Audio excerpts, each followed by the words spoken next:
കൂടുതൽ വാർത്തകളും വീഡിയോകളും കാണാൻ ഈ ചാനൽ സബ്സ്ക്രൈബ് ചെയ്യുക. കൂടെ ബെൽ ബട്ടൺ അമർത്തുക. നമസ്കാരം. ഏഷ്യാനെറ്റ് ടിവിയുടെ എപ്പിസോഡിലേക്ക് എല്ലാ മനഃപ്രേക്ഷകർക്കും സ്നേഹം നിറഞ്ഞ ഹൃദയം നിറഞ്ഞ സ്വാഗതം. ഇന്നത്തെ നമ്മുടെ വിഷയം 9 നക്ഷത്രക്കാര് ദാമ്പത്യ ഐക്യതയായിട്ട് പോകുന്ന സ്ത്രീ ആയിക്കോട്ടെ പുരുഷനായിക്കോട്ടെ, ഇവർ തമ്മിൽ വിവാഹം നടത്തി കഴിഞ്ഞാൽ കുറച്ചുകൂടെ നന്നായിരിക്കും, അല്ലെ ഇവരെ കൂടെ കൂട്ടിക്കഴിഞ്ഞാൽ കുറച്ചുകൂടെ നല്ലതായിരിക്കും. സഖിയായിട്ട് അല്ലെ സഖനായിട്ട്, അതായത് ഭർത്താവായിട്ട് അല്ലെ ഭാര്യയായിട്ടൊക്കെ കൂടെ കൂട്ടാവുന്ന കുറച്ച് നക്ഷത്രക്കാരാണ്. ഇപ്പം ഇവർ തമ്മിൽ വിവാഹം നടത്തിയാലും ഏറ്റവും ഗുണകരമായിട്ടാണ് പറയപ്പെടുന്നത്. കാരണം 2 തുല്യ ശക്തികൾ, 2 മഹാശക്തികൾ ഒന്നിച്ചു കഴിയുമ്പോഴത്തെ എന്തായിരിക്കും, ഒരു വലിയ ശക്തിയായിട്ട് മാറും അല്ലേ. അതുപോലെ 2 ജാതകങ്ങൾ നമ്മൾ ചേർക്കുമ്പോഴായാലും രണ്ടുപേരുടെയും ജാതകത്തിൽ ഒരു യോഗങ്ങളും ഇല്ല, അല്ലെ രണ്ടുപേരുടെയും ജാതകത്തിൽ ഇപ്പോൾ ദോഷങ്ങൾ മാത്രമാണ്, അങ്ങനെയുള്ള ജാതകം ഒരിക്കലും ചേർക്കാൻ പാടില്ല. ഒരാളുടെ ജാതകത്തിൽ ഗുണവും ഒരാളുടെ ജാതകത്തിൽ ദോഷവും ഉണ്ടെങ്കിൽ മറ്റേ ആളുടെ ജാതകത്തിലെ ഗുണം കൊണ്ട് ഇപ്പുറത്തെ ആളുടെ ജാതകത്തിലെ ആ ദോഷം അകന്നു പോകണം. 2 പേർക്കും ദോഷമായ എന്തോ ഒരു ഉയർച്ചയോ ഉന്നതി ഒന്നും കാണത്തില്ല.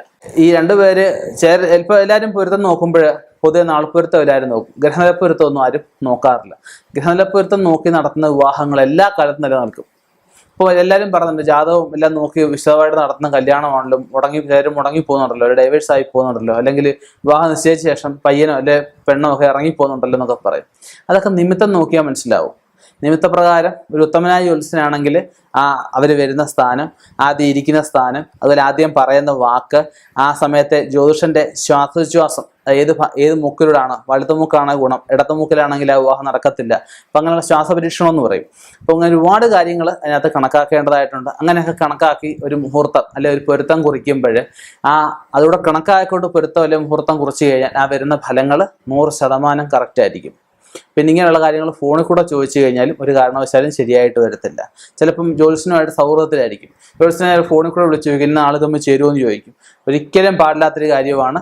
നിങ്ങൾ ജ്യോതിഷ സംബന്ധമായിട്ടുള്ള ഒരു കാര്യങ്ങളും ഫോണിൽ കൂടെ ഒരു ജ്യോത്സ്യനോടും എത്ര സുഹൃത്തായാലും, ഇനി അച്ഛനോ അമ്മയോ അല്ലെ അമ്മാവനാണെന്ന് പറഞ്ഞാൽ പോലും ചോദിക്കാൻ പാടില്ല. നേരിട്ട് പോയി കണ്ട് ചോദിക്കുക. നമുക്ക് ആ നാളുകളിലേക്ക് ഒന്ന് കിടക്കാം. കാർത്തിക, രോഹിണി, പൂയം, ആയില്യം, പൂരം, ചിത്തിര, അനിഴം, പൂരാടം, ഉത്രട്ടാതി. ഈ നക്ഷത്രക്കാർ മാത്രമാണെന്നൊരു ചിന്തയുണ്ടാവും ദാമ്പത്യ ഐക്യതയായിട്ട് ജീവിക്കുന്നത്. ഇവർ മാത്രമല്ലെന്നേ, മറ്റുള്ളവരും ഉണ്ട്, മറ്റുള്ള നക്ഷത്രക്കാരും ഉണ്ട്. അതിനെന്ത് ചെയ്യണം, ജാതകം കൂടി കൂടുതലായിട്ട് പരിശോധിക്കേണ്ടതായിട്ട് വരും. ജാതകം പരിശോധിച്ച് കഴിയുമ്പോൾ ശുക്രനാണ് വിവാഹകാരനായിട്ട് പറയുന്നത്.